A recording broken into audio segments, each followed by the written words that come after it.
Sweden. That social democratic utopia that all my leftist friends wish our country could emulate. So it's no surprise that they're introducing the 6-hour workday.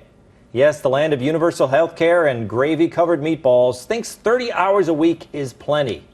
The 8-hour workday is not as effective as one would think, says Linus Felt, the CEO of Filamindus, an app developer based in Stockholm. He told Fast Company, at the same time, we are having it hard to manage our private life outside of work. What might surprise you is that I think it's a great idea. What? Oh, yes. A healthy economy doesn't thrive on hours worked, but productivity. I think the workday is too long, and as a result, we need too many breaks in the day. How about this? A 6-hour day, no breaks, no lunch. Eat a meal before and after work. You should be fine. Keep some nuts at your desk. With fewer hours in the office, people will be able to spend more time with their families, spend less on childcare, and they may feel less of a need to go out drinking after work to blow off steam. Sorry, Joanne. Oh. That's right. They can go home, sit back on their Norsborg, and kick up their feet on their Stocksund. Well, should we be more like Sweden? Yeah, my boss isn't watching, so we can just admit it. Nobody works for 8 hours a day. Are you kidding me? Even days where I'm working 12, 13 hours. No, you're not. You're reading the internet. You're joking about your weird coworker with the limp. You're doing just normal work stuff. And then there's a few compressed hours where you're like a gecko, where you're really getting it done. The Swedes are just admitting what we've always known. 6 hours is enough to get all the work done. That's it. Lisa, You look at this country and you think, oh, they like to take long vacations. A lot of people are on the dole over there. And you think, this is socialism. But if you really look at it, I feel that Will is right. We spend too much time in the office just because we always have. But maybe people don't want to spend more time with their children and their family. Yes. Wait a minute.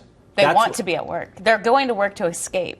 Well, okay, look, the kids go to school, though, right? And this is a major problem all across America. This is what doesn't make sense to me. School, they're out at 2:30, and then the parents have this nebulous period where they have childcare and people picking them up. It's like a kinder care conspiracy. Yes. They don't need that time. So why not? Look, here's the thing.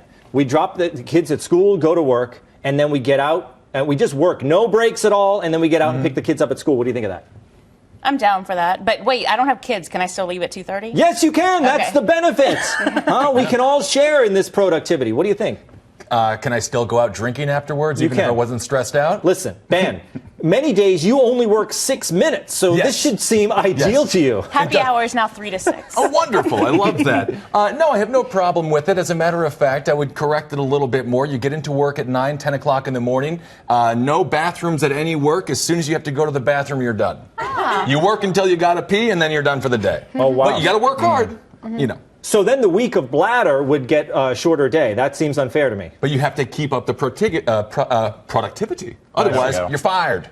That's right, I guess so. Well, Joanne, I think the 8-hour workday is based on days gone by. We don't need it anymore. We live in a modern economy. You can get work done at home on your phone. In our culture, we define ourselves by our work. We don't even work 40 hours. We bring work home with us. You're checking emails at all hours of the night, and you're expected to reply to them as well if you have your work-issued phone. And two, in this country, which is why we'll never have what Sweden is doing, after you meet someone for the first time and you introduce yourself, you then ask, and what do you do?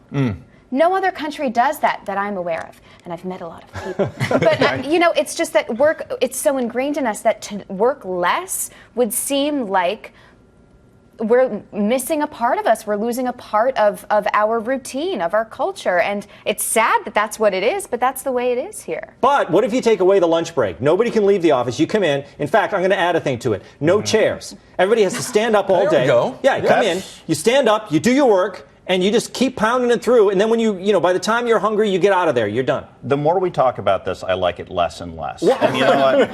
I think I've figured out what's actually going on here, kind of to Lisa's point. We do want to stay away from our actual lives and love obsessing over work. And I think that's because we're not all married to Swedes. I think that is that is the variable here. That's the real big difference between their culture and ours. Wow.